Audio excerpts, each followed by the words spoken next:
Hello, everybody. Hello. It's been a really long time for the main show. But we're here. We're back. We're here to talk about video games. It's me, John. Hello.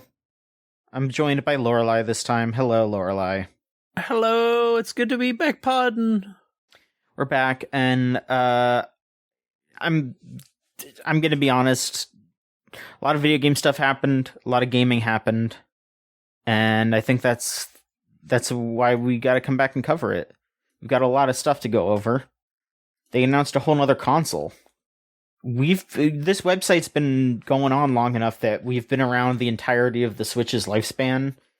You know, we were there for the PS4 and the Xbox One. And, you know, we're probably gonna, I don't know, make fucking Xbox 5 by the time we're done with this shit. I don't know. It's crazy out there. If there ever is another Xbox. I think they'll do one more. One more. That's my belief. I think they'll do one more, and then if that flops, then they'll be done. Yeah. I could see that as like more of a almost like what is it? Like not the Steam Deck, but when they tried to release the Steam PC kind of things. The Steam Machine?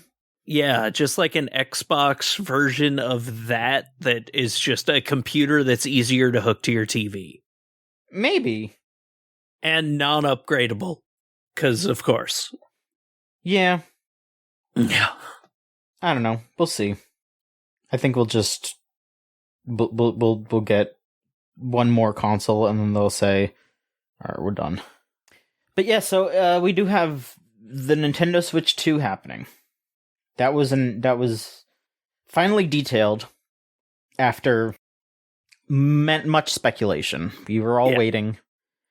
And it was very confusingly detailed, too. It's like... It was a little weird.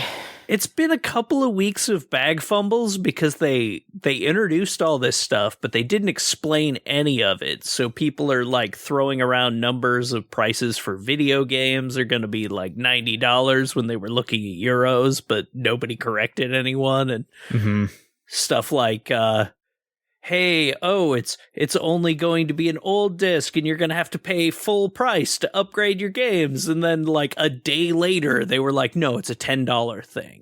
You know, it's been like a weird, there's so much misinformation going around about it. And because they didn't explain anything. Yeah, it was one of those things where they just showcased the fancy stuff that they want to showcase, and they thought that they were gonna like bore people with the numbers, and meanwhile everyone's like, we need the numbers, we need to know, because we need to know how much money this is going to be. What are these digital game discs like that? The game key cards. Yeah, everyone thinking that it's going to be like, a thing you have to have in to fully download your game, and then they come out like a week later to say, oh no, when you buy this version of the thing, you aren't going to have to connect to the internet to play it. But it's like, you don't wait a week for that. Yeah. And people had to find out about those at all just from like listings starting to go up. So all right, here. I'm just gonna go through everything as quickly as possible. I'm not gonna linger too much. You know, we can stop here and there, but you know, I wanna just try to hit the hits here. So they had their big direct, the Switch 2 Direct, and they said, hey, here's the big thing that's new for the Switch 2. We've got a chat thing. We've got a chat system in this, which everyone else has had since Xbox 360. And I mean, to be fair, it looks like a nice Discord overlay that runs at 5 FPS. Yeah, because the thing is that, you know, you have to buy a camera for it, and sure, whatever. And they're saying I that am kind of shocked by is that that's what they used for their presentation video. When they showed it off in the actual treehouse, it was a hell of a lot smoother. I didn't watch any of the Treehouse stuff. I just kind of heard what people were saying about it, but that's see, the thing is like because basically what it is it is just basically like being in a Discord server and everyone is streaming their game, and then you can just talk and play your games together, which is fine. But the thing that's kind of weird is that they want you to have a camera up too at some points, and the camera runs at like 15 FPS. And they later said like, oh yeah, we lowered the FPS for the camera because we want to make sure that the gameplay runs smoothly. It's like, sure, but I don't know, I almost just would rather not have the camera. Like, just let me have let me just stream the stuff easy. Or hell, don't even worry about it because this is not for people like me who have a setup to stream. You know, it's for people who, but also so many people do have that set up already. It's, I don't know. It's a weird thing. It definitely was very like, I don't know what you're going for here.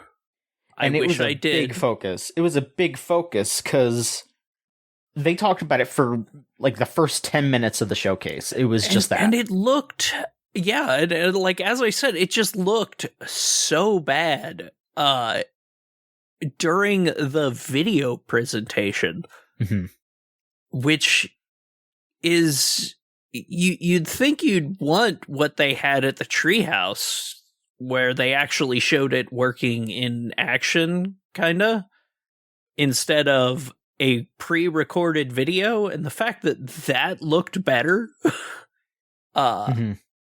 is hey, maybe you should wait until until you have a more finished version to pre-record your video for that. Yeah. They needed to let it look better. I don't know, it's weird. Cause even the gameplay looked bad in the Switch presentation. But after that, then they were like, oh hey, here's the actual console. Looks pretty decent. I will say I'm not like a graphics person or anything like that, but it's cool that they're like, oh hey, you know, this is gonna be 1080p on the dock or undocked. And then when it is docked, it can go up to 4K at points. It was pretty funny how they were like, oh yeah, no, so Metroid Prime 4 is going to have a performance mode that's, like 1080p and 120 FPS, or you could do visuals mode and that's 4K 60. It's like, all right. It's like I don't need that many Ks and I don't need that many frames, so whatever. I mean, it's nice that they offer that, like every other console kind of does. I know, but like every other console is like, it'll be 4K but 30 FPS, or it'll be 1080p or 60, and they're like, oh no, actually, if you want it to look a little less pretty, it's gonna run 120 frames per second. Fuck you, Assassin's Creed. Like, again, I don't really care, but it's just funny. It's just funny. I don't know. It's funny. Yeah. Yeah, I mean, it looks neat. The controllers are going to be magnetically connected instead of with the slide thing, which I'm guessing they're doing that so nobody can figure out how to short circuit the thing and hack it again. But I'm sure people will figure out a way to hack it within 2 weeks of it coming out. So whatever. The one thing that's a little annoying is that most likely because of that magnetism, the Switch 2 won't have Hall effect thumbsticks, which uses magnets to work, and I'm sure they figure something else out. I'm not gonna panic yet. I'm not gonna worry about Joy-Con drift again. With the drift being such a big deal during the Switch era, if they didn't take that to heart, if they didn't figure out some way to mitigate that, then they're dumb as fuck. Yeah, no shit. I don't know. But that's also the problem with Nintendo is I don't necessarily trust them with a lot of stuff like that. Dumb. Yeah, And that's the sometimes they are problem. just like, this is our proprietary shit. Fuck you. Mm-hmm. They put a USB-C port on top of the console as well as on the bottom. So if you're playing, I actually like that. If you're playing tabletop, you can plug it in, or you can use that to plug in your camera if you're using the camera, etc., etc. So they give you those options there. That's nice. It's got 256 gigs of internal storage, but if you want to get an SD card to expand your storage, you have to specifically get an express card, which are a bit more expensive. It's not like the Vita where you have to go out and get Vita exclusive cards or whatever. Oh my god, that was the worst. That is why that console failed. I will just tell you right now. That is like the number one reason. There's other reasons, but that is number one. But it's just I don't know. It's weird. Look, I still love my portable blitzball machine. Switch. A bunch of Switch games are going to be upgraded on Switch 2. You'll need to pay for some of the upgrades. I think it's basically like, if it just makes the game run better, they're not going to charge you for it. But they are adding more content for some of the games. For example, Kirby and the Forgotten Land's going to have a DLC little expansion for Switch 2 exclusively that you're going to have to spend like $10 on. Breath of the Wild and Tears of the Kingdom, they're adding a bunch of new little extra things, and there's going to be a new app that you can use, or it's in the Switch app, and you're going to be able to be like, okay, Zelda, Google, can you show me where the Korok seed is? And then it'll tell you. And I don't know, that's kind of cool, I guess. Zeldoogle, where is... Please point me towards the poop, thank you. Zelda is the new Alexa. I could see that. Hey, God. Tingle. Hey, Tingle, yeah. I mean, if my phone went Kalu Limpa every time it gave me a direction, I'd be like, all right, that's pretty good. But they also said that stuff like, hey, Scarlet and Violet is gonna get some sort of upgrade to make it run better, which is one of the reasons why I've been waiting for the Switch 2, is just so that game doesn't run like caca. Yeah, that game runs like shit. I like that game a lot, but it's the first Pokemon game I've actually finished. Yeah. They also talked about Game Share, which is basically going to be DS download play, but with the Switch. So that'll be nice. You'll be able to play some games multiplayer with people who don't own it. They also talked about these virtual game cards, which is it's fucking insane. It's just kind of doing what I do with my girlfriend anyway, where I have my account on her Switch and we have a family plan, so I download games and she just plays them on her account. Mm-hmm. But being able to do that officially, it looks like, share games between consoles as long as they're in your family of networks, or sure. Fuck it, whatever works, I guess. Let's see what else here. Yeah, they also said that you're going to have game chat for free for a full year if you have Switch Online. So everyone can try it out. And if it's bad, then just ignore it, I guess. There is like a new C button on the Joy-Cons, though, which is how you activate game chat. So if you don't have Switch Online and you don't use game chat, that's just a button that you're gonna accidentally press sometimes and be pissed about. It's gonna pop up the Nintendo Switch Online shop every time you push it and you don't have an active account. Yeah. Oh God! So some actually exciting stuff that they talked about real quick. Yeah. First off, the Joy-Cons also work like mice now, so you can put the Joy-Con on its side and it'll move around on. They were saying like you could put it on your pants and it'll move around on that, or you could put it on a flat surface or whatever. And again, they're making a Switch 2 version of Metroid Prime 4, and that sounds pretty baller. Like, basically being able to play that game with a joystick and a mouse, basically. Yeah. That seems like a good way to play that game. Yeah, having mouse and keyboard action for something like that, essentially. I hope that they make a new Mario Maker or something like that, because that is perfect for that. Oh, God, being able to Mario Maker with a mouse. Yes. When they re-release Mario Paint on the... Yeah. Do they have Mario Paint on Switch Online? Not yet, but now would be the time. Hell yeah, I could do my fly swatter. And speaking of, it's not Switch Online now. They're renaming it to Nintendo Classics. But they are adding GameCube games to Nintendo Classics. And let me see here. Let me pull up the full list of games here, because yeah, let me just get the full list here. Okay. Thank you, GameSpot. So it's going to launch with Wind Waker, F-Zero GX, Soul Calibur, and Soul Calibur 2. I loved seeing the Soul Calibur 2 thing. Like, just, Yeah, they were like, oh, hey, Link's there. How's it going? Remember when Soul Calibur was a franchise that existed? Hey, maybe this will be like a kind of a revitalization. Who knows? And also, apparently, when they were showing the GameCube games off at the Nintendo Treehouse, they had Mario Strikers on there.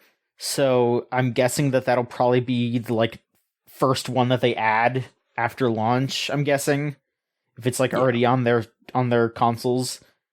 I don't know. But then they also said, yeah, Mario Sunshine's going to be on there. Fire Emblem Path of Radiance. Pokemon Colosseum and XD Gale of Darkness. Yes. Luigi's Mansion and Chibi Robo. So they've got a lot of bangers. I'm just going to say that right now. Those are all really good games. Honestly, I loved looking at, I loved looking at my Blue Sky timeline after they showed that. And literally half my timeline was just like, I'm getting a Switch 2 just for Chibi Robo. Because that game fucking rules. Yeah. Yeah, and it's almost cheaper to just get a Switch and then have Chibi Robo, a Switch 2. Fantastic game, though. Fantastic game. But those are all cool. They announced games as well. They announced some games that were previously announced were going to get Switch 2 versions. I don't know. Maybe I'll go through some of them. Let me see here. Oh god, yeah, they talked about a lot of stuff here. Okay, so they were like, oh hey, we're bringing Elden Ring to Switch 2, and not only that, but FromSoft is making a new multiplayer game called the Dusk Bloods, which basically looks like Bloodborne. Like, it's got Bloodborne's aesthetic, but it's not Bloodborne. It's the Dusk Bloods. Yeah, it's a freaking like it was so funny watching everyone like, oh my god, it's Bloodborne 2, but on Nintendo, and it's like, no, it's really just kind of an extraction shooter.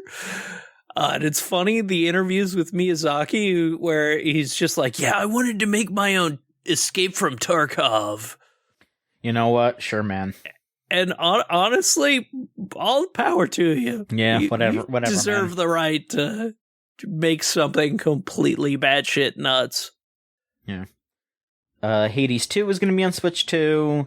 They're going to be putting sports games on Switch 2, of course, like Madden and FC and NBA and WWE. All that stuff's going to be on Switch 2.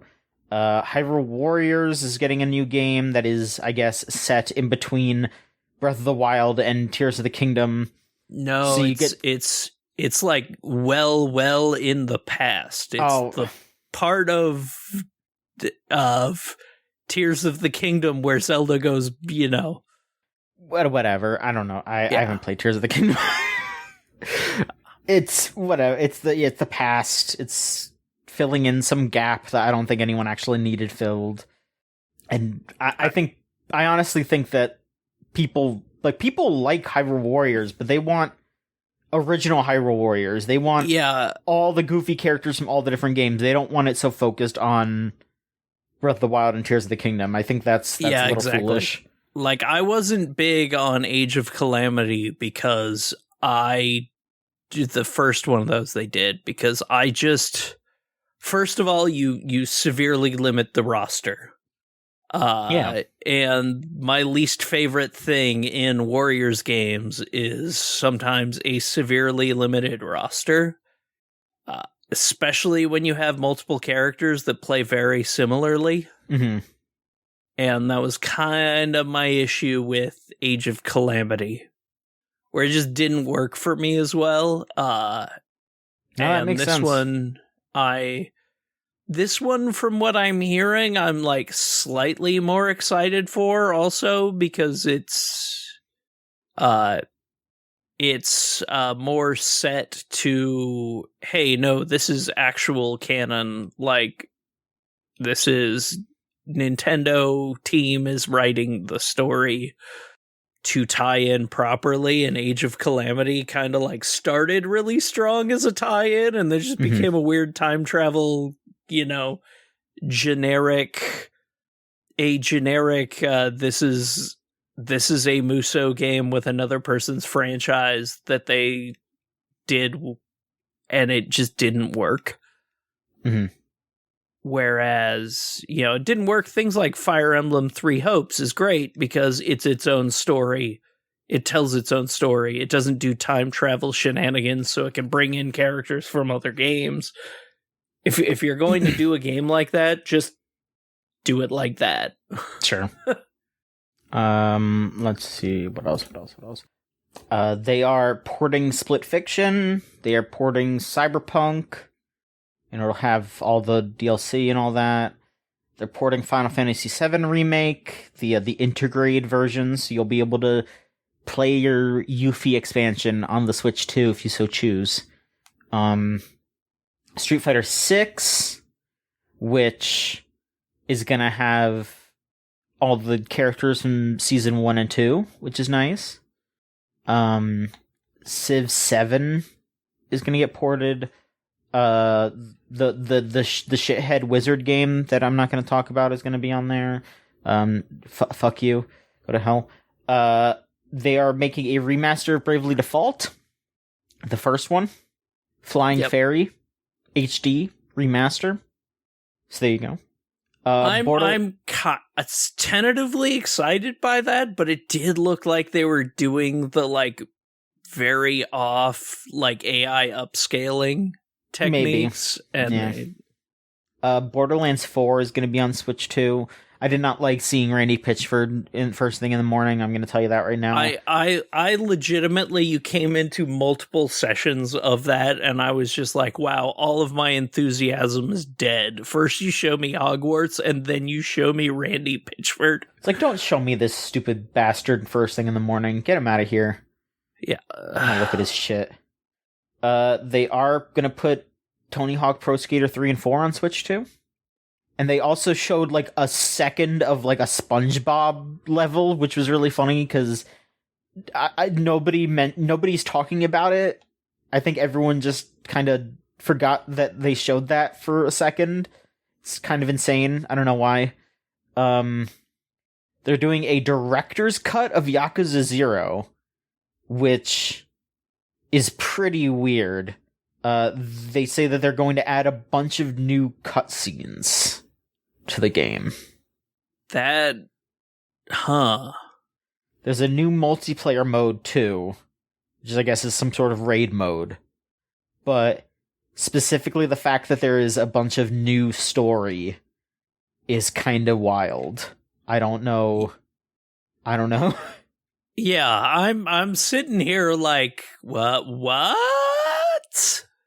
A little bit on the more info I hear about that. I might still pick it up because that game is amazing, but that's just a very weird concept, you know? Like, what are they going to add that's going to really matter? But you know what? At the same time, every time that I've said that about a Yakuza game where I've been like, oh, what are they gonna... Oh, they don't need to do that. Oh, and then it turns out, no, actually, that was a good idea. They should have done that. So I don't know. Maybe it's good. Exactly. I don't know. Me being like, they don't got to bring Kiryu back, and then it's like, no, wait, actually, no, hang on. Of course, Fortnite's going to be on there. They announced Enter the Gungeon 2, so there's that. Hitman is going to be on Switch too, and also that James Bond game that the Hitman team is working on as well is going to be on there. There's a new Daemon X Machina. The Chapter 2 and 3 of Deltarune is going to be out on the same day as the Switch 2, which, oh my god. They also showed like 3 seconds of Silk Song, so that's still happening.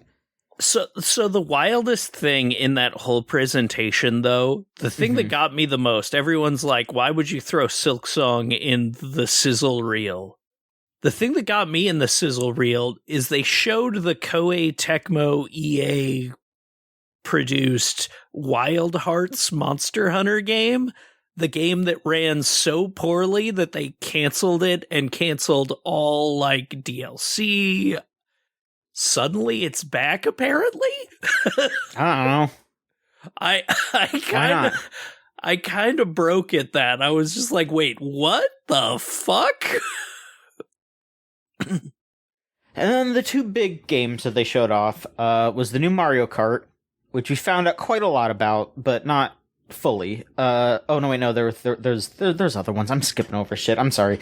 They showed new Mario Kart World. And the big hook for this one is that it has an open world, like, exploration mode where you can travel all over the place and look at things and interact with the environment. And also, when you enter the cups, I think all the different tracks flow together in different ways. And there also seems to be, like, 80-something characters. Yeah. Because people got to play it at the... There have been, like, Switch 2 events recently, and obviously they don't have the full roster in there, but people saw how many pages the roster had, and then counted how many were on each page, and yeah, it's like 80... It would be 84 if each page was filled. I mean, it makes sense, considering it was, like, 24 people per race. Yeah, and they're also... just putting whatever the fuck character in there, like, you could just play as, like, the dolphin. The dolphin. You could play as a Cataquack. The cow from Moo Moo Meadows was the big one during the presentation. Everyone's going insane about the cow. I have seen that cow drawn in every single possible scenario. I've seen that cow doing the Akira slide. I've seen that cow doing physical harm unto others. I have unfortunately seen that cow in ways that I don't think you should see a cow, and that is just how it is online right now. And it's not. I wouldn't say it's good. I would not say that. I'll just leave it at that. No, it's not. But you could play as this cow in Mario Kart World if you so choose. That's the part that's good. You can play as the cow. I hope they bring Rob back. That's what I want them to do. Same. Yeah, because I like Rob I'm still only going to ever use Koopa Troopa, because when you offer me Koopa Troopa as a playable Mario Kart driver, I am always the Koopa Troopa, ever since the first Mario Kart. I will also accept Dry Bones. Dry Bones is good. I play Dry Bones sometimes. Koopa Troopa was my main in Super Mario Kart, and so he will always be my boy. Fair enough. They also showed, hang on, let me look over this shit. Oh my god, it's so long. There's just so much shit going on here. I mean, it was big news. You had 2 Nintendo Directs in a row. Yeah. I mean, we didn't get to talk about the other Direct, right? I guess we should cover that too. Jeez. I mean, some of it we mentioned on here too, but let's see here. We talked about the expansion stuff for some of those. Yeah, Mario Party Jamboree is going to have a new expansion thing. where it's gonna use the camera for some of the games. Yeah, I'm not buying that expansion. Yeah, no, I'm good. They announced a new Kirby Air Ride, which is Kirby Air Riders. And the big thing that they highlighted in that trailer was, oh yeah, by the way, Sakurai is directing this one. So this is the big game that he was talking about working on at the end of his YouTube channel. It was the new Kirby Air Ride. Yeah, I am so glad that it was that. I was genuinely happy to be like, oh my god, he's not working on Smash Brothers, thank god. He's free for now. My sick fuck opinion still is, if they're going to make another Smash Brothers game, they need to have him there. But I don't really want them to do that to him, so I just don't want them to make another Smash Brothers game. Like, yeah. I just don't want it to happen now, because I have tried so many other platform fighters, and none of them feel as good as Smash Brothers. None of them. Like, I have tried Rivals of Aether. It's not Smash Brothers. It's just not. And if they do get good, the problem is they eventually, like, are trying to cater themselves to the FGC so hard that they balance themselves into being terrible. Mm-hmm. That's, like, the biggest thing that Smash Brothers does not do is take away shit that's fun. They thread that needle so perfectly with Smash Ultimate. Yeah. Like, yes, they balanced it, but they didn't balance it around, like, professional competition. They balanced it based on, like, oh, hey, this character is, like, the kind of thing anyone can pick up and just destroy anyone, so let's fix that a little. Mm-hmm.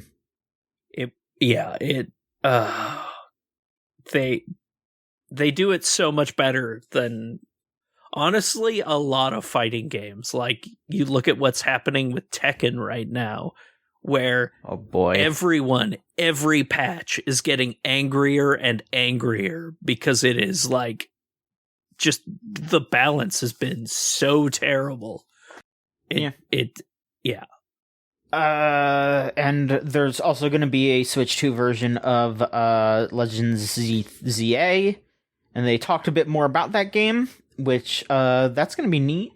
You're going to the gist of the game is that you are joining a battling like a rank from Z to A tournament, and you go around battling people and you rise up the ranks, and the whole city is basically in on the battles, and different areas of Lumio City are cordoned off for wild Pokemon and stuff, and there's more, exploration stuff going on because you can go up on the buildings and all that. Looks pretty neat. More focus on battling in this one instead of just catching, like in Legends Arceus. The one thing that I saw that I was kind of going insane about was that you can sneak up on other trainers and do, like, a surprise attack on them, and I'm like, dog, that's so... that doesn't seem right. I'm gonna Metal Gear my way through Pokemon. that just seems wrong. But that game does look fucking amazing. I'm super excited for that game, and it does look like it runs better on Switch 2 for sure. I mean, it doesn't look like it runs like ass on Switch 1 which is nice, but it does look a little bit better on Switch 2. Yeah. And the last thing was that new Donkey Kong game, which is Donkey Kong Bonanza, spelt like banana, Bonanza, which they have not said who's making it, but it does seem like it's going to be their big 3D platformer. It might be the Odyssey people. It does kind of look like Mario Odyssey at times. The gimmick is that Donkey Kong can just punch the ever-loving hell out of everything and destroy the environment, and then the environment stays destroyed when you play again. Red Faction Donkey Kong. Basically, yeah. They showed this little purple rock guy that DK has as his, like, little partner that rides around on his back. But then, what was it? Was it, like, Nintendo... It was, like, Nintendo France or something? Accidentally uploaded a new picture that had a little girl on his back that looks like Pauline. I'm guessing it's not I'm guessing it's like Pauline's daughter or something like that.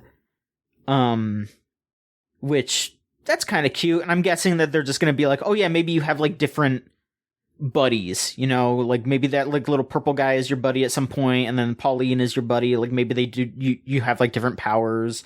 Because they didn't show Diddy Kong either, and I bet Diddy will be like a little buddy that will be on your back, because you know that's what Diddy Kong does a lot. You know, he's on DK's back a lot. I bet that's what they'll do. And the game does look really cute. Like all of Donkey Kong's faces and reactions to stuff are very funny. It looks very good. So I am looking forward to that game. I am too. It looked like that is the game they showed off that honestly excited me the most, because we didn't see enough of Prime. We didn't see enough of most of the other games, but that one I was very much like, oh, okay. That was definitely the new game that they announced that I was the most excited about, because like I was, I was excited for, Pokemon, etc. But that's new. That's the new one. Yeah. Like, I'm excited for Mario Kart, but I mean, it's been so long since we've had a new Donkey Kong. Yeah. That wasn't hey, this is just another Donkey Kong Country. Mm-hmm. That good ass games. Like, I'm not like disrespecting Tropical Freeze, but like, I mean, it's cool having a completely new 3D kind of Donkey Kong out there. Yeah. Like, I will say, I'm pretty damn excited for a 60 FPS mode on Xenoblade Chronicles X, because as much as I love this game, it still runs like dog shit. I haven't been seeing too many problems with it, but I get it. Yeah, okay. I mean, you get some frame drops, because it's just such a big fucking world. All right, so to wrap up the Switch 2 talk, though, the thing is, like we said, afterwards, we started to get, like, actual numbers in. The Switch 2 was announced to be $450 and releasing on June the 5th. 5th of June is when it's still scheduled. For $450, and then there's going to be a bundle with Mario Kart World for $500, which, I'll be honest, that was kind of what I was expecting. I was expecting $400, $450. Yeah. Whatever. The problem is then they announced the prices of the games. And there was a bunch of confusion about it, but the narrowed down truth is that they have announced that they are going to have fluctuating prices for games, they said. So some games are going to be $60. Some games are going to be $70. And even still, some games are going to be $80. And the only game that they've announced so far that's going to be $80 is Mario Kart. But that's fucking insane. Like, yep. Like, it feels like they are going, like they even did, I think I read somewhere that they described it as essentially based on how much memory is on the game card. That's how they're basing their prices. I mean, I don't know if Cyberpunk's going to be $80, because that's taking up the 64 gig game cart. Which, if it is, I don't think that's going to fucking sell then, because that's an old game too, especially. Yeah, no shit. Donkey Kong's going to be $70. Yeah. Et cetera, et cetera. But then a big old wrench was thrown into all of this, and it's the big news all across the world, and it's the tariffs. It's the fucking tariffs that are happening, or maybe not happening. I don't want to go too far into it, because honestly, if I talk enough about stuff that the government does, Lorelai's going to have to edit a lot more. Yeah, no, I would, So, all I'm going to say is it's fucking stupid, and it's bad, and countries should work together instead of being in competition, because we're all human beings. And it's like extra stupid, because every couple of days it's just like, oh wait, no, we carved out an exception. Here's another exception. Yeah, at time of recording, PCs and phones are exempt from the tariffs, but other stuff aren't. Other stuff is not. So, but also Nintendo brought manufacturing over to Vietnam, but Vietnam is also going to be under tariffs too, but they got paused for like 90 days, so nobody knows. It's such a mess. I don't think anybody knows. Because everyone at the steering wheel right now is so fucking stupid and hateful and dumb and... okay, alright, I won't keep going. No, but, it's yeah, we don't fully know. Nintendo actually was going to I think they were going to have pre-orders open by now, but they had to pause it for both the US and Canada because of all this shit. And they're still saying it's going to come out on June 5th, but we don't fully know when pre-orders are going to open here. There's rumors that it's going to be in early May. I don't know. Yeah, it's still like just this big confusing mess. Because it's all just made up as you go. It's all bullshit. It is all just bullshit. Anyway, here let's run through this stuff from the first direct real quick. They showed off the Dragon Quest 1 and 2 remake again. They're gonna have some new character, some new girl in this, which makes sense. They're gonna have to add to those games because if they are adding quality of life features to that game, both of those games are going to be like 2 hours each, you know? Yeah. So we'll see that. We'll see how that goes. But that'll be out sometime this year. They're making a new AI the Somnium Files game, which is set in between the first and second games. And, I was excited about it until they announced that the fucking Lien guy is going to be in this one too.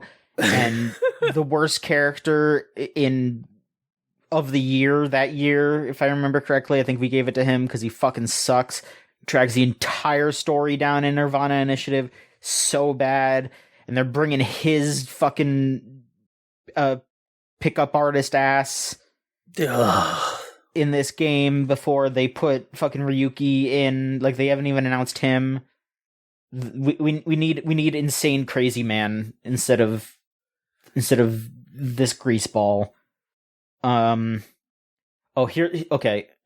I will say, here's just good news though. Here's the news that I popped the fuck off here. They got the Rido remaster, which I don't think it's a remake. It's a remake. Yeah. That is not just a remaster. That looks like it's a remake. Is it just the first game? It is just the first game, which is why I'm saying it's definitely a remake. Because if it was a remaster, I think they could have just done both. Because that would have just been like, okay, yeah, we're touching it up a little bit, and etc. But it seems like they want to present the Rido games in a way that, because SMT is getting bigger and bigger over the years, like, SMT 5 and Vengeance were, SMT 5 was a little less well regarded, but Vengeance was a pretty big comparatively release compared to a lot of older SMT, non-Persona SMT games. Yeah. So I could see them wanting to be like, hey, you know what? Let's bring this stuff back. And they had like some interviews and stuff afterwards where the director was just like, yeah, no, if this goes well, we want Rido to come back. So they'll probably, if this goes well, probably remake the second one. And if that goes well, they'll probably make a third one. That'll be great. I genuinely hope they go on that path like they did on the PlayStation 3 re-releases, and just end up re-releasing everything. Yeah. Or remastering a lot of their old classic franchises. Yeah. I mean, some things just need a quick coat of paint. Again, this is totally a remake because they made the combat more like Rido 2's combat. Yeah. For this one. They added a bunch of more demons and did full voice. They're doing full voice acting and all that. So it's a pretty substantial upgrade for a game that is relatively niche. Like, it's a niche within a niche within a niche, I would say. Yeah. So, it's one of those from that era of like DDS and God, if they remade DDS, I'd be I love the Digital Devil Saga. They need to at least do remasters of those for sure. Those the frickin' DS strategy games that they made. Devil Survivor? Yeah, Devil Survivor. Yeah. Those would be neat. Or even a nice switch to re-release of classic old Shin Megami Tensei on the DS. It's, yeah, like or put the GBA version on Switch Online. No, I mean the what was it? The DS game that was an actual Shin Megami Tensei. I'm forgetting the name. Oh my god, it's legitimately one of my favorite games. DS, an Atlas game that's it was an actual Shin Megami Tensei. It was the frickin' Are you talking about what? Where you're on the ship and you crash land and you go find all your buds and there are demons everywhere. Are you talking about Strange Journey? Yes, there we go. I mean, that's SMT. That's SMT Strange Journey. Yeah, that's an SMT. Yeah, exactly. Yeah. But like straight, all those, like a lot of those games have never been like re-released outside of like their original kind of consoles. Strange Journey had the remake. I just know people don't like on the 3DS. Yeah, I know, but and also I think people overblow how much they hate the remake of Strange Journey. Like, I get the art style is a bit sanded down, but otherwise it's like it's not that with how hard Kaneko has leaned into NFT shit at this point, I'm just like, actually, maybe you can replace all his shit. And Doi is doing such good stuff now. He really is. Like, oh my god. So good. So good. They showed off that Pac-Man Metroidvania, the Shadow Labyrinth, which is coming out on my birthday. Just saying, I'm giving it the birthday blessing that it'll be a good game. That's what I'm doing right here. I mean, I think I definitely like went from like, what is this to, and then I watched the series thing they did as part of the prequel to it, and the prequel to it made it seem like it was going to be a roguelike, but then the game seems it's going to be a Metroidvania. I cannot reveal how I know this, but I know somebody who has put their hands on that game and told me that it whips ass. The Shadow Labyrinth game. So, yeah. I have faith. I have faith in Shadow Labyrinth. Yeah. I honestly do too. I have hope. The craziest thing is that they added it to their big ol' timeline of all their space games. You know how there's that website that's like, oh yeah, Bosconian and Galaga and Dig Dug and Mr. Driller and everything are all in this timeline. Shadow Labyrinth's on that timeline too. Now. I love it. Perfect. Perfect. This is how video games should be. Just give us cool, weird shit. It's insane. They're doing Patapon remasters, the first two games. Pretty crazy, because those were Sony Japan Studio games. Like, I guess Bandai Namco owns the rights now? Somehow? I mean, a lot of that stuff could have shifted over with some stuff. I have no idea how that would happen, but sure, you know what? I mean, more people being able to play Patapon, that's not bad. It's just weird. It's very strange. Was it Japan Studio? It may have been Japan Studio just published them or something. No, Japan Studio made those games. Oh. Yeah. Very weird. There's going to be a remake of the DS Harvest Moon Grand Bazaar, now Story of Seasons Grand Bazaar, because IP law. I mean, which is fine. Like, I see, it's kind of funny. Like, I used to see, Harvest Moon and get happy. Now I see Harvest Moon and get depressed, and I see Story of Seasons and I get happy. Yeah, remember, buy Story of Seasons games. Do not buy Harvest Moon. Let's see. Oh yeah, they showed that fucking Disney Villains Cafe game that, like, everyone just said this is just Valhalla, but with Disney characters. Whatever. They got Witchbrook, which that's the game from the Stardew Valley guy, right? That's like the next game. I thought that was Haunted Chocolatier. Fuck, you're right. I think it's the same publisher then. Yeah. Yeah, okay. My bad. Let's see. Oh yeah, there's a Gradius collection on August 7th, which it's gonna have first 3 Gradius games, the first 3 the first 2 Salamander games, and Life Force, and then they made a new Salamander game. And that's gonna be on there. Let's see here. Rift of the Necrodancer, which I feel like kind of came and went. That game, and it's kind of weird too, because that game rules. It's so different compared to original Necrodancer. I just think people were kind of like, this is a pretty standard rhythm game compared to original Necrodancer. So I kind of get it.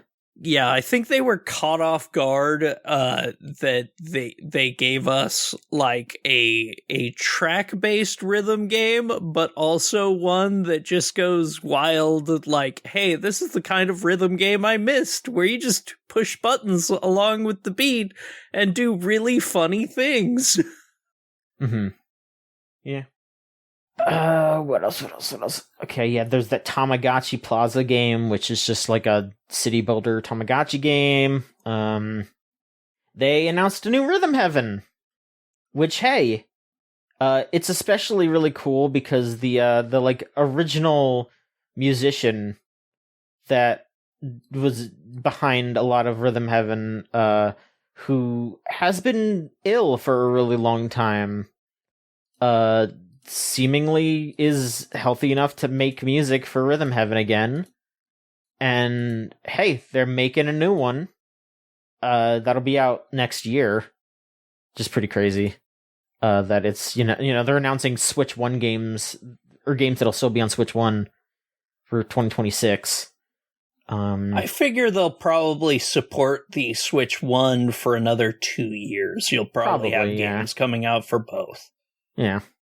Mostly because, the Switch 2 does have a pretty spooky price to it. Yeah. Even though it is what I expected. It's still a lot. It's a lot. Yeah. And let's see here. I'm kind of skipping around because there's just a bunch of small things. They're porting Monument Valley, the first 2 to Switch, and then there's also a third one coming out this summer.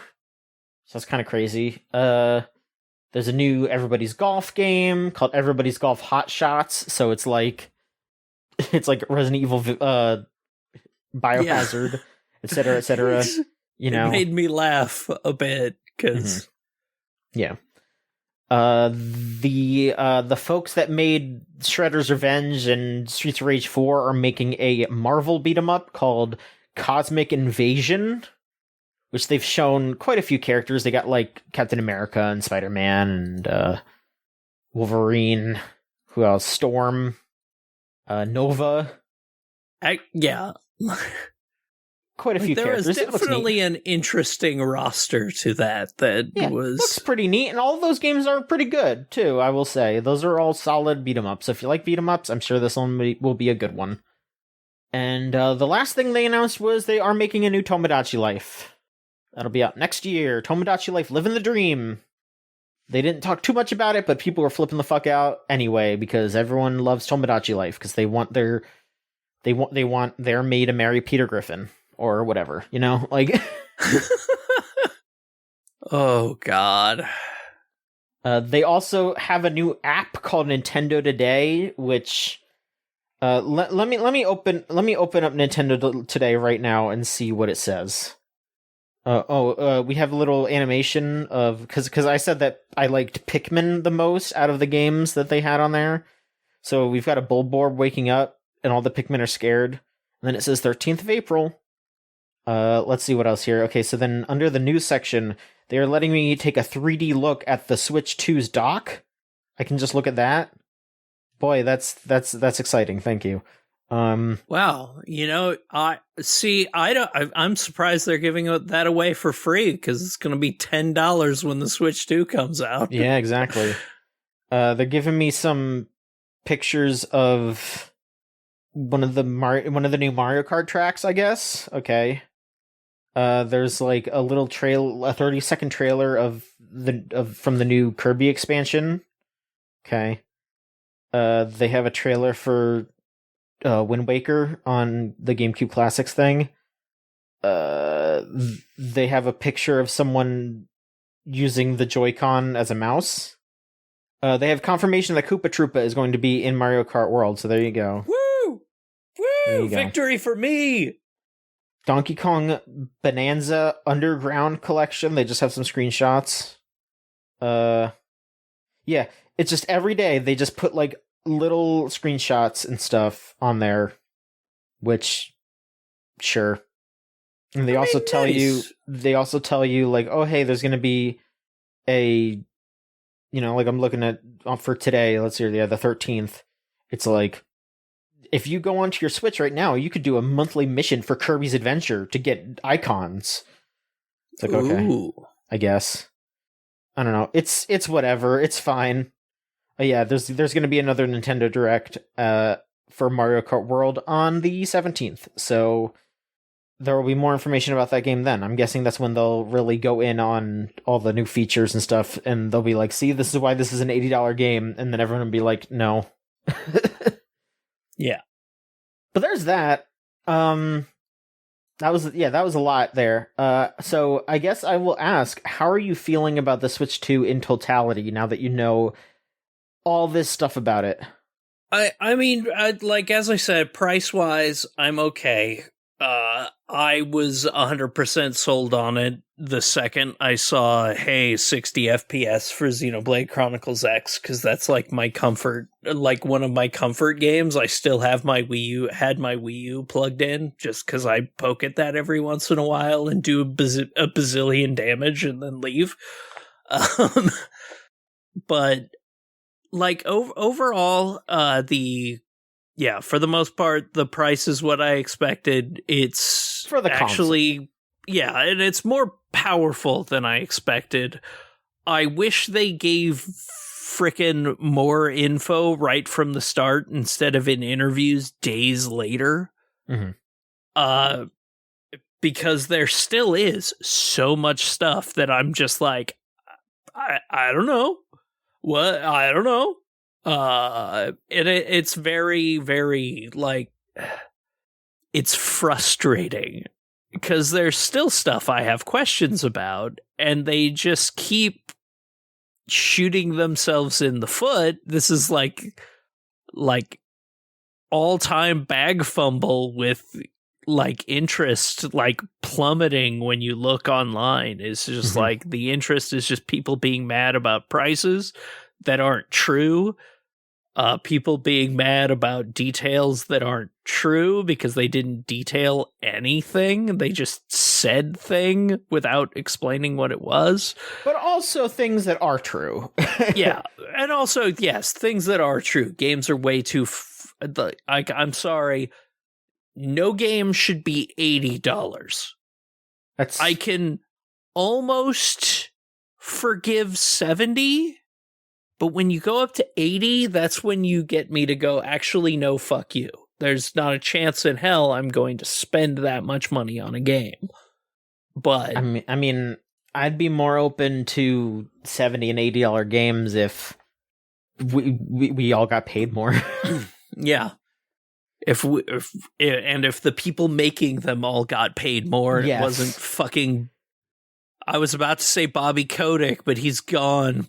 His type. All wasn't fucking Phil Spencer and executives who are just like, I need to use my $34 million advance, bonuses to cry over the fact that I had to fire, $10 million worth of people.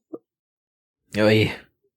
It's fucking, the games industry is, it's a place where I have gone, they've needed to raise the price of games, but they also, in the current economy, where the only people getting raises are the C-suite executives who fire 9/10 of the employees after a game comes out, it's just like, fuck you.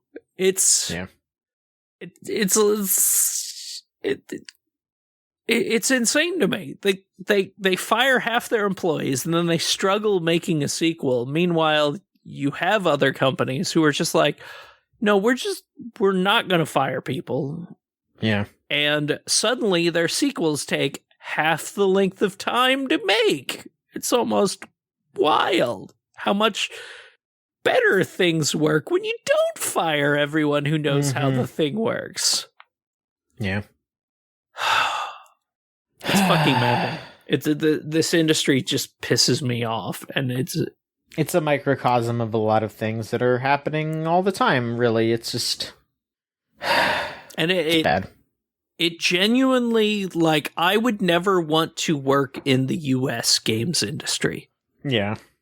I would not want to work for a Japanese company in the US. I would only want to work for, like, a Japanese company in Japan where they could not fire me at a whim because they do that same shit to their US branches where a big game comes out and then they just fire everyone because we don't need anyone over there anymore. And we can do that there.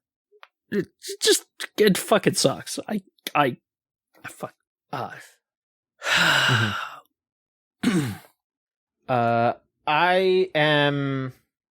I'm of course mixed because of the prices. Everything else I do kind of want, though. Like, I'm excited otherwise.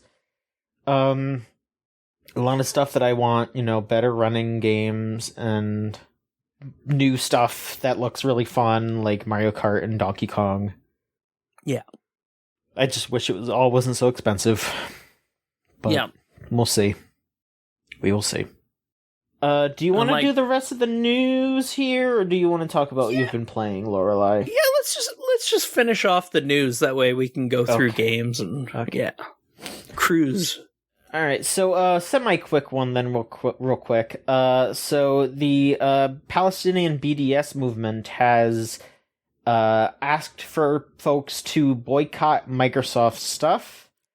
Specifically, they want to focus on Microsoft game stuff because it's something that people can actually reasonably not interact with. Like if you've got a job, your company has you doing stuff on Microsoft Word, it's... Yeah. So it's just like, if you have a Game Pass sub, just nix it. Don't spend any money on anything. Like, if you've already got, like, a game, it should be, like... I will say, for the most part, if it's like, if you have, like, Gears of War on your Xbox, whatever, you've already bought that game. But don't hop on, like, Minecraft or Call of Duty, because the suits love to see the numbers on those games, you know? That's part of it, where I was like, I didn't really think about that at first, and it's like, oh, okay, no, that does make sense. And so, they said a lot of things too, where it's like, hey, we know people do make a living off of some of these, and you can't completely give them up. Just don't spend money in them. Don't buy a battle pass. Yeah. Don't buy a Minecraft skin. Yeah. And it is because, like, a bunch of, like, not Minecraft, a bunch of Microsoft's, like, AI tech is being used by Israel right now and all that shit, and I will say there have been multiple people working for Microsoft who have spoken up against it, and there are people who are not in agreement with this stuff, who like work for Microsoft and are like, yeah, no, of course I don't support this, but they're just shipping our tech over here without, everyone's permission. So hopefully Microsoft wakes up and stops that, because they actually have replied, to previous boycotts with, ceasing having their technology used for genocide, and it's happening again, and hopefully they see again how wrong it is and stop doing it. But the way they already fired the 2 people that publicly called them out at a conference. Exactly. So it's frustrating because there is that continued smoke screen of this genocide where people are going to claim anti-Semitism behind it. Yep. And no. I just don't like seeing people slaughtered in their homes. Like, yeah, it's not anti-Semitic to think that a country killing people is wrong, and I mean, that's kind of a good reason why there shouldn't just be a country of one type of person, because then if you stand against something that they do wrong, then they can claim that you're standing against that type of person. And it's like, no, I'm against the country. I'm against the government. Yeah. So, yeah, I hope that Microsoft wakes the fuck up. And I mean, I hope that the rest of the world wakes the fuck up, for sure, about this stuff, because it's bad. It's fucking bad. That's literally every day. There's like a new story of, oh, hey, they slaughtered a bunch of innocent people or medics. And it's like, oh, great. And this is during the ceasefire. Yeah, it's... Yeah. And after that, yeah, just go cancel your Game Pass if you have it still. Yeah. And then if we're going to talk about more frustrating government stuff in video games right now. Are we talking about Saudi Arabia's Fatal Fury, Mark of the Wolves? I mean, yes. SNKs? Yeah, so City of the Wolves, the new Fatal Fury game, is coming out soon. And 2 new characters got announced that are real-ass people. One of them is a DJ named Salvatore Ganacci, who is a DJ who is playing a show at the City of the Wolves release event in Saudi Arabia. So I'm event boxing match. Yeah, so I'm just guessing that the Saudi prince is just a fan of this guy, I guess. Yes. And then the other character that they announced is Cristiano Ronaldo, who is one of the most famous soccer players in the world, whose team is owned also by the Saudi prince's companies, but is also has also been previously accused of, and then also he settled, basically openly admitting that he did it. He has been I can't say charged, I guess, just accused of rape in Las Vegas at one point. And like I said, he pretty much settled for it and put out a statement that was pretty much just like, yeah. So yeah, I did that. Yeah, so great. Fantastic that we've got a real life rapist in City of the Wolves. Fantastic. And not only like even they also look like shit in the game. God, it looks so fucking bad. The fucking fight they released from their event recently, where it's just like, two of the best fighting game players in the world playing those two characters, and they look like they're running at like 30 FPS, where every other character in the game looks like they're running twice as fast. Everything's just stiff and looks terrible. Oh, God, it looks like dog shit. They look horrible. Like as I said, this is like the month of like bag fumbles between the Switch presentation and Mark of the Wolves, which everyone was so hype for it. And then those announcements happened, and like the Ronaldo one, people were like, ha ha, okay, this is stupid, but okay, you want money, I get it, or whatever. And nobody actually looked into the reason people were actually mad about it until recently. But then you announced the Salvatore thing, and it was just like, okay, what the yeah, who the fuck is this guy? I've never heard of this guy. I've seen like a few people be like, oh, he makes like a bunch of like anime themed music videos, which from what I've seen, the Saudi prince is a huge fucking weeb, so that's probably why he likes this guy. The Saudi prince is just really big into AMVs. I mean, go Google about his fucking Steam profile. His Steam profile is like the exact kind of shit that you would expect from a 20-something-year-old otaku who's into fucking like characters that you shouldn't be into. Anyway, but yeah, it's just, oh my God, it's fucking bad. It's dire. Yeah, they knocked so much goodwill out the window. There was so much hype for this game, and now you've even got Max Dude like, I'm not promoting this shit anymore. I'm canceling a bunch of stuff. Yeah, I think he basically said like he'll still play a bit of it because he knows that, the community will want to see gameplay, but he turned down every paid promotional thing for the game. Yeah, once he found out about the Ronaldo thing. He specifically was like, he was specifically like, I did not know that Ronaldo was accused of that. Fuck that. I'm not going to be paid to push that game. And I mean, I bet he's probably not going to like show that character off or anything, like, yeah.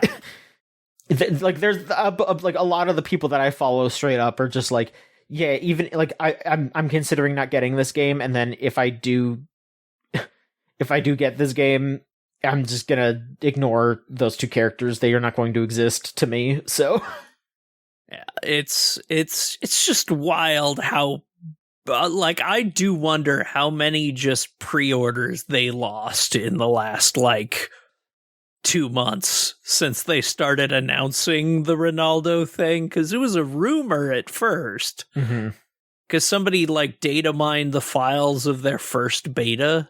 Well, no, specific. So before that, Ronaldo just tweeted out like, "Hey, City of the Wolves, there's gonna be something more to announce," and then 6 or 7 months passed, and then they announced it. So everyone was just like, "What the fuck is going on? Like, is he gonna be a character? What?" And then yes, he is. It's. I'm still just shocked at the level of I feel bad for the people at SNK, honestly. Yeah, because we're finally back. We can make stuff again, and when this purchase happened, they were like, "Oh yeah, no, we were told that they're not going to influence us at all. They just want us to make good games." And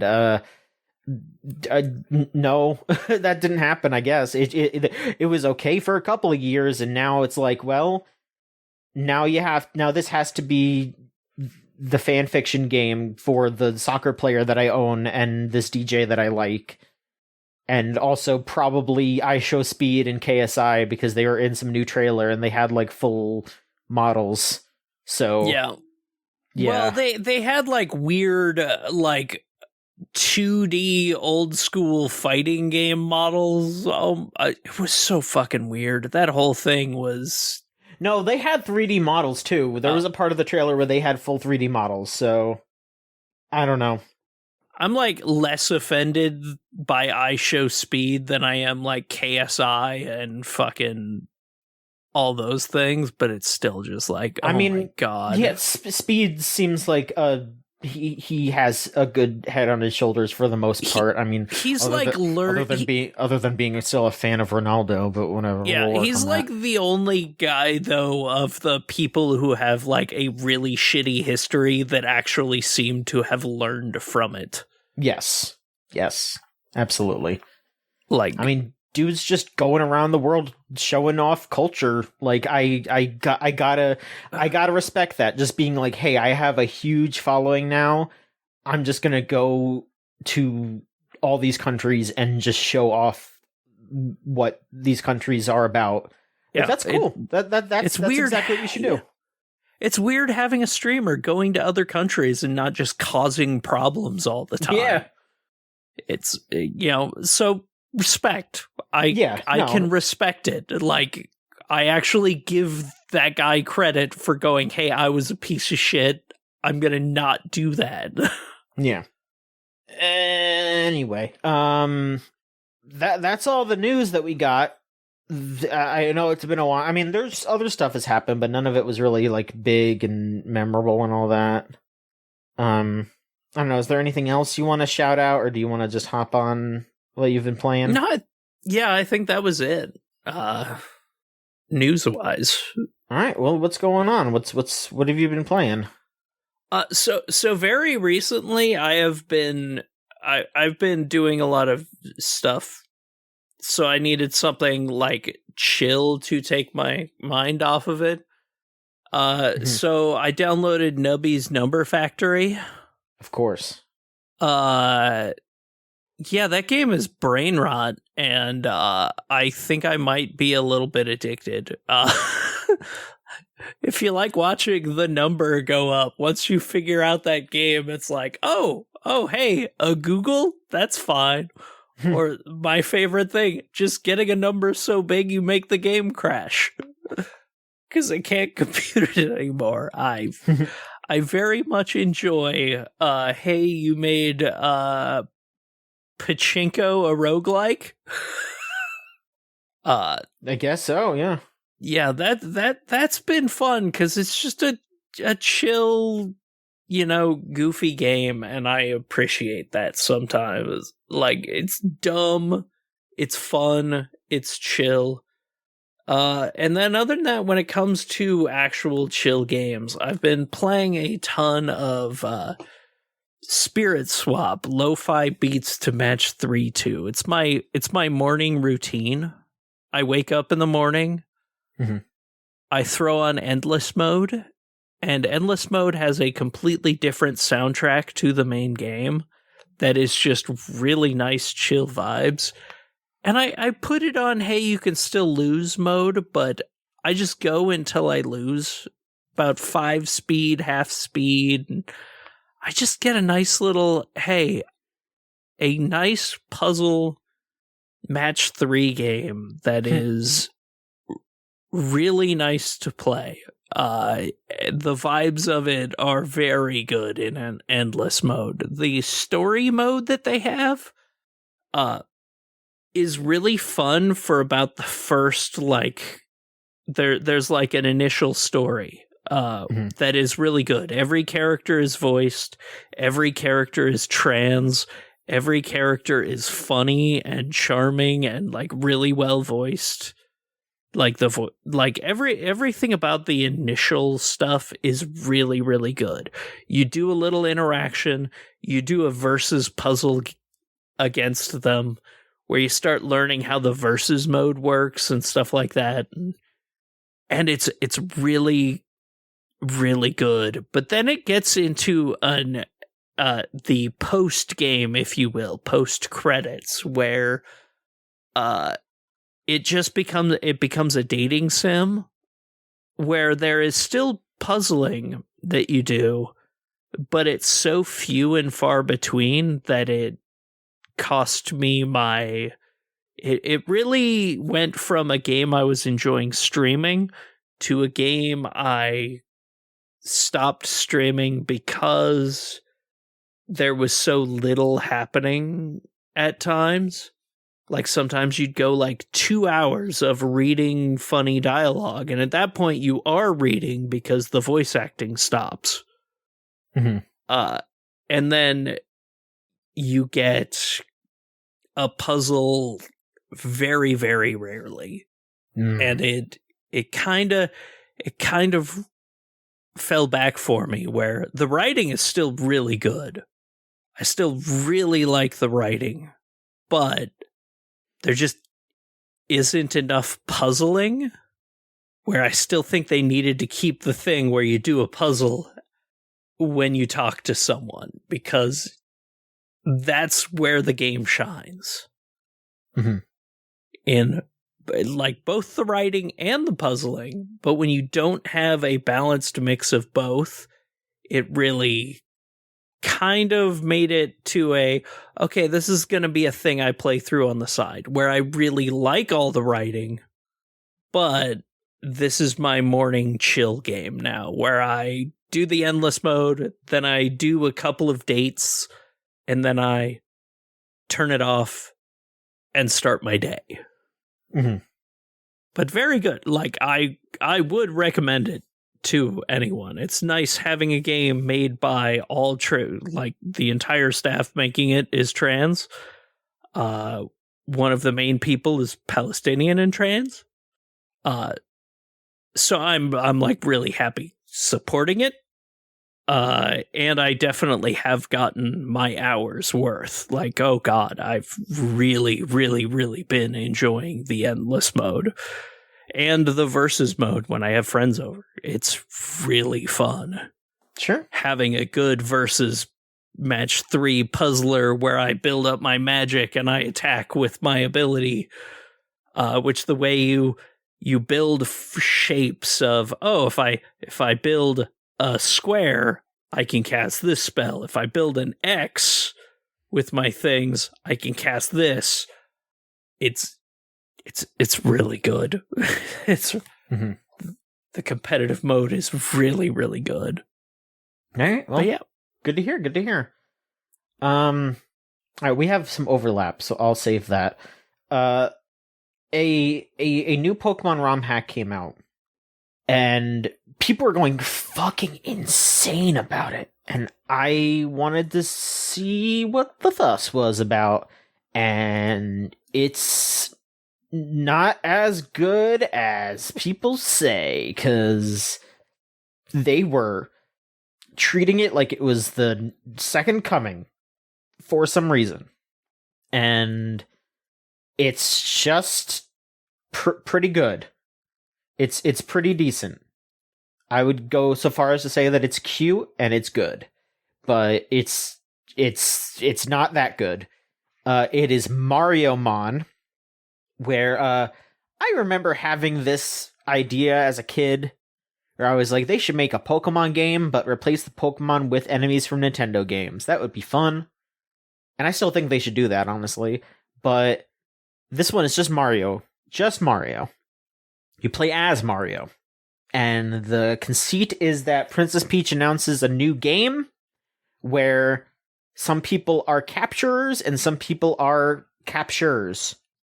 And so you go around, you can catch Koopa Troopas and Shy Guys and Bullet Bills, etc., and use them to battle. And you go around and you get stars instead of gym badges. And it's got some pretty cute stuff going on. I like all the ways that they use the Mario flavor. I like that the big city in this game is Diamond City from WarioWare. That's cute. It's just kind of cute. It's fun, but it's not the next big thing, I would say. I did see that people made like Mariomon on Smogon now, or like a spin-off of Smogon. So there's competitive Mariomon now, which is pretty funny. But I just think it's okay. Maybe once I hit maybe the post game has something crazy happen. I don't know. It's cute though. It's a little too focused on some of the games though, because from what I read, it was made for that Alpha Rad guy, and they kind of focused on his favorite games. So there's a lot of stuff where it's like, man, they should have put this in there. There should have been more, and they're just pretty much like, yeah, no, we're not going to add any more Mariomon stuff. We're not going to add any more characters. Which, come on, that's a shame. But whatever. It's kind of cool. No, like, I appreciate stuff like that. Like, I didn't understand half the words you just said, but I can appreciate them. Like, Smogon, okay? Oh, you don't know Smogon? I don't know Smogon. I don't do a lot of romhack stuff, so... Okay, so Smogon is not a romhack. Okay. It is a website where you can play competitive Pokemon, like... on your browser, basically. You could just like build your team on your browser and just play competitive. And it hasn't been taken down. It has been known by Nintendo for a long time, and they haven't taken it down. And I think there's like some kind of under the table agreement to let it continue to exist, which is kind of crazy. I haven't heard anything like concrete, but there's just been a lot of like rumors and whispers that the Smogon people actually have talked to the Pokemon Company, and the Pokemon Company are like, yeah, just don't try too hard and we'll be okay. You know, just like don't overreach and we'll let you keep going, which, you know, that's cool, honestly. And like, you know, as much as Nintendo is often said and rightfully so, are overreaching about ROM hacks and the like, I think that, you know, that's you know, it's understandable. It's understandable that they don't want to like advertise like, oh hey, you know, here's this unofficial simulator, but at the same time, yeah, just let it live. It could also be a Pokemon Company agreement, because they actually are a different entity from Nintendo who are slightly nicer about takedown stuff. Yeah. Still really mean. Still, you get, hey, if you don't take that stuff off your Etsy shop within 30 days, you're going to be taken to court and get a DMCA. Or a DMCA. They at least give you a warning before they shut you down. Yeah. But. Frustrating. Yeah. But it's there. It's all there. Oh, that actually sounds fun. Mariomon. Check it out if you want to be able to catch a Koopa Troopa. Catch a Luigi. You cannot catch Luigi. You can You can battle him. That's frightening. I think it's cute. It's cute. Lorelai, go ahead and talk about Suikoden, and then we can wrap it up with Xenoblade. Oh boy. Of course, since it came out, I've been playing the Suikoden 1 and 2 remasters. I did a very slow playthrough. Normally, those games take me about... Suikoden 1, I usually get through in about 8 to 10 hours when I'm slow playing. Suikoden 2 usually takes me around 20 to 30 on a regular playthrough. So this time around, Suikoden 1 took me about 20, and Suikoden 2 I put like 60 into, because I was literally talking to everyone, seeing all the different things that the remasters could have changed. These are, first of all, I think they're phenomenal remasters. I think Suikoden 2 got the better edge of the stick from them, because they didn't do a lot of quality of life stuff. But one of the things they did, which was kind of baffling, was one of the quality of life issues that Suikoden 1 had was that it was a pain in the ass. Like, inventory management is a pain in the ass in Suikoden 1. Okay. They somehow made some aspects of it worse. Go on. Because they wanted to clean up the UI. It used to be that when you equipped from your storage, that when you went to a character, you would see if an item was better or worse or unequipable. They took that out. Huh. So you just have to like throw items on characters and go if you're doing it from your storage. So I was just buying new equipment for all of my characters every time I changed them out. Because it was less of a pain in the ass than going through storage, which was a little annoying. I also think it got the short end of the stick on the new translation. There were a couple of issues in Suikoden 1. Mm-hmm. But most of those weren't like egregious like Suikoden 2. Suikoden 2's localization, original localization, is a complete fucking disaster. You have literal lines of dialogue that were just like code would show up. There were entire portions of the game where you had to puzzle things together that made no sense. Mm-hmm. Suikoden 1 just had like all this killing in front of children. Which the remaster changes to all this killing in front of children, which it should have been all this killing in front of the children because the guy cares about these kids. He's not going to speak about them like they don't matter and are just random kids. Mm-hmm. Like there were just some decisions that were just like, you sanded this down. There's like one character, Kuromimi, who's a dog boy, who is wonderful in the original translation, who comes in and just like one of his first lines of dialogue is Kuromimi no give up, Kuromimi fight. Mm-hmm. In the remaster, they like clean up his speaking so that he only sometimes sounds stilted like English isn't his first language. And and his introduction doesn't hit hard. As hard.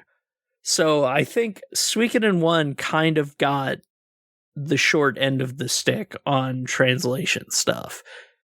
Meanwhile, Suikoden 2, there are still some issues.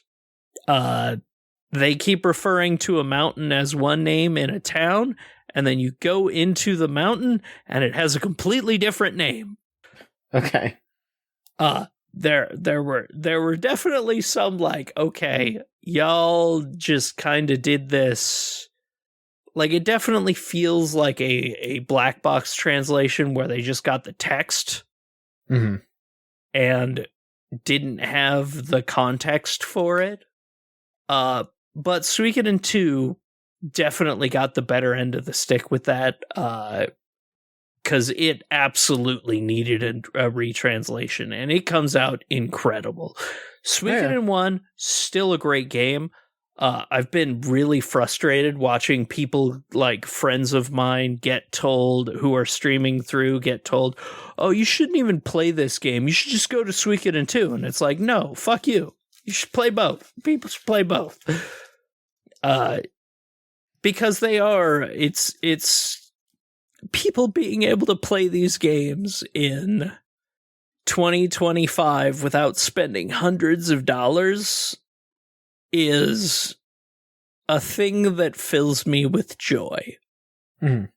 Like the fact that it cost me less money to buy all 3 of the physical editions of these games than it does just to get a copy of Suikoden 2 is such a celebration to me. And you get a better version of Suikoden 2, which is probably the most important part. Yeah.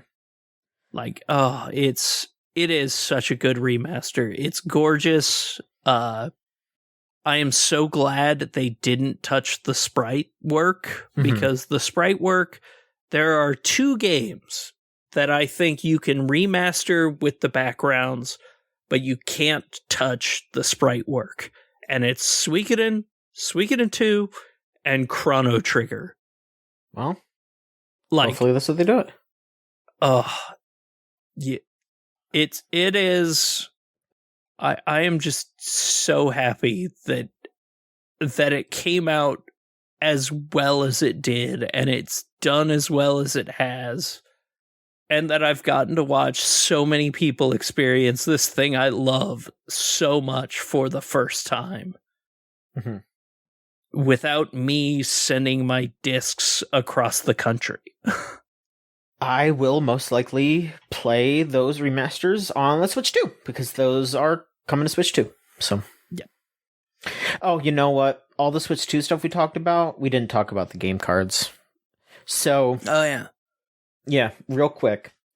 The big hullabaloo with that is that they announced these game key cards, which are basically like how PlayStation and Xbox discs are, where you put them in the console and it downloads the game pretty much, and then the game runs when you put the card in. And so you can still sell the game card because it's going to be the key to let you play it, and then if you sell it, you don't have it anymore, and then if someone buys that card, then they can play it on their console. It's just, everything's not going to be saved on the cart. And this isn't confirmed, but there's been some talk that the reason why they're doing this is because Nintendo is only putting out 8 gig carts and 64 gig carts. So if you make a game in between that, it would be a gigantic waste of money to buy the 64 gig carts, so you just do the game key instead. Which, that sounds like Nintendo, so I'm kind of inclined to believe it. And it's upsetting because, yeah, like, you know, there's I am a game collector, so I like to have my games. I like to have them. Yeah. I like to put them on my shelf. I still buy PS5 and Xbox games, even though they're not all on the disc. Just because that is still just like how I like to interact with the game. I still like to have the disc. So it's not that big of a deal for me personally. You know, it's like, okay, whatever. I just gotta put the card in like I would, and then make sure it's installed. Okay. I understand, though, if you're someone who does not have good internet, who would just like to have the game on the cart. Those are like the only people that should give a shit about this. That's really it. You know, yeah. And I do feel for those people, and for those people that it should not be the case, because that is something that is affecting even if it is a small amount of people, it is still an amount of people. So it's still a bummer that is the struggle. And that also continues to be a confusing point for me with, like, you've had multiple interviews now over the last, like, couple of days where Nintendo people are coming out and saying, oh, if you buy a physical edition of the game, you don't need to be connected to the internet to play it. You just put it in your system and go. Mm-hmm. Which is just like, which is it? Or is there a $10 more version of the physical edition that you get that has the game fully on the cart? Or there's so many mixed messages with the Switch 2 that I honestly have no idea. Mm-hmm. Yeah. It's bizarre. I don't get it. Just make cartridges that have smaller sizes. Like, just do it like you were doing for the Switch. I don't get it. It's very weird. Limited run. So the limited run people must be, like, getting ready to kill somebody, though. Alright, then last thing. Yeah, we've been playing Xenoblade X, the definitive edition. This is the first time that I've played this. Well, okay. It's kind of the first time I've played this, because I did play it on the Wii U, but I bounced off of it completely because I had no idea what the fuck I was doing. And I still kind of have no idea what the fuck I'm doing, but I'm doing enough that I'm actually able to progress. So I guess that's fine. It's got really, really cool combat, and it's fun to explore the world. But the characters are very lacking, in my opinion. It is, there's some cool world building stuff going on, but man, they just throw motherfuckers at you. Like, they're just like, okay, here's like 17 people who you barely interact with. They're in your party now, have fun. And it's like, oh, okay, all right. And like, you can learn a little bit more about them, but not that much. Oh, there is a bunch. Like, that's actually where most of the good writing is all side shit. Yeah. Because the main story is, whatever. Yeah. Like, I do not care about it for the most part, but then you get to, like, a lot of the affinity missions where every character has a couple of them. Like, there are like some really, really cool stories in there. And that's kind of where the game shines, is in those parts. It's also where most of the like really interesting gameplay happens. But there's definitely stuff like I'm like Fog, a lot of players, a lot of characters, like my favorites are Fry and Fog, which are just two dudes who you can't have in the party at the same time. But you do their stories, you do their affinity missions, and you watch their heart-to-heart moments, and it's like, oh, this is actually like some really good writing. Sure. Everything having to do with my favorite blueberry L. I love L so much. Yeah, he's pretty decent. I wish he was hanging out with you all the time instead of your really annoying Nopon. Like I am a Nopon apologist. I enjoy them for the most part. But, and I'm probably gonna get some shit for this, but yeah, like, just the fact that every fucking cutscene, Lynn has to go, oh, by the way, we're gonna eat you. Like, I'm like, shut up! I like her for the most part. Like, it's just, I would, if I were the main character, I would have just pulled her aside after a little bit and just been like, listen, it's not that fucking funny, okay? You need to stop. It's 2 like, I have to think about it as this way. It's 2 13-year-olds, because that's how old they are. Like, it's just 2 13-year-olds bullying each other. Yeah, but I'm still going to be like, listen. Oh, yeah. It's like, listen, I know you're 13, but you're acting like a 12-year-old. Can you please stop? But just like, the charm of L with everything he says being like a saying but wrong. Yeah, it's pretty like fun. when you take him out into battle and it's a horse eat horse world. It's just I fucking love him.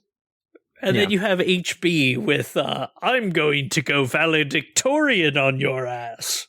Is the funniest line of dialogue ever. It's pretty good. What the fuck does that even mean? It means whatever it needs to mean. But, like, there are a lot of, like, really good characters, and there are a lot of really fucking intolerable characters. But, I mean, I've put 240 hours in, and I've only just gotten the 2 characters that are new to this edition that show up in chapter 5 and chapter 7 with Neil Nail and Liesel, my favorite lesbian. Like, the fact that they just introduce a character and are like, oh, there's no way you can read this character as anything but the biggest lesbian in the world makes me really happy. And the fact that she fucking rules is... I can't wait to see the epilogue, whatever the hell that is. Yeah, I'm really excited for it too. Like, first of all, new content in my game that I finished a decade ago. Yeah. And like it's been fun to go through again. It's like my favorite thing is just like, to sum up as this is, I go and I get into a fight in a Skell, and then, oh no, my Skell got destroyed. Me being in a skell. Big time. Yeah, me being in a skell was just me giving you a chance. Enjoy taking infinite damage from my longsword. Yeah, I'm still in like level 30, but if you can give me some like build stuff, let me know, okay? Literally, the big key, longsword skill that makes you do 150% more damage to enemy appendages, and then you combine that with what's the ability called? Well, yeah, I've seen some talk about that. I gotta figure all that out. And an ether weapon, and you just do like 1 billion damage with every hit. Yeah. All right. Well, I will. I'll figure that out. I'll figure that out then. But no, it's cool. It's a cool game. I'm glad that you can play every Xenoblade game on the Switch now, and they'll probably get little bumps on Switch 2. And now all we need is for a Xenosaga collection. Bandai Namco, please figure something out. Please. Oh, I would kill for that.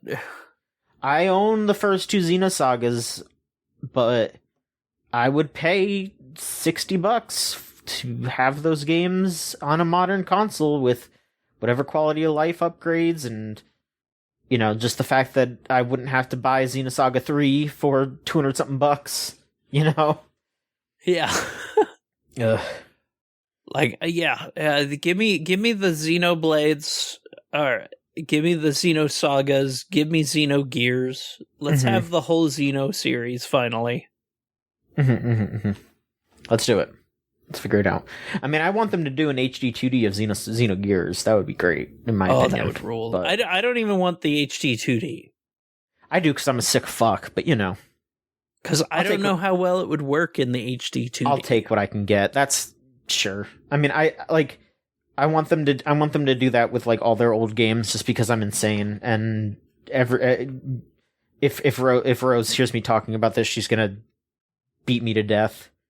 Because I'm gonna be like, oh, you know what? I want HD 2D Chrono Trigger. I want HD 2D Vagrant Story. I'm gonna fucking beat you to death right now for saying HD 2D Chrono Trigger. I don't give a shit. I'll take it. Do the background remastering like Suikoden got, but if you touch those fucking sprites, I will commit violence. That's fair. I'll take that. Like, I'm sorry. It's as I said. There are only 2 things you don't touch the original sprites of: Suikoden 2 and Chrono Trigger. I'll take that. All right. Anything else you want to go over, or are we done? I do believe we are done. All right, then. Thank you, everybody, for listening. We're here. We're the Gamesline. You can find us on gamesline.net. We've been trying to post more stuff more often. I posted an article recently about Endless Monday Dreams and Deadlines. That had an update recently.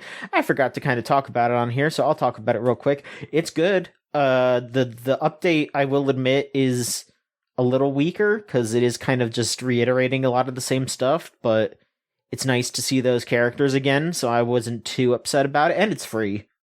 But it did remind me about how important it is that art is made by people, and there's that. Franny put up a review of Techno Banter recently, if you want to check that out.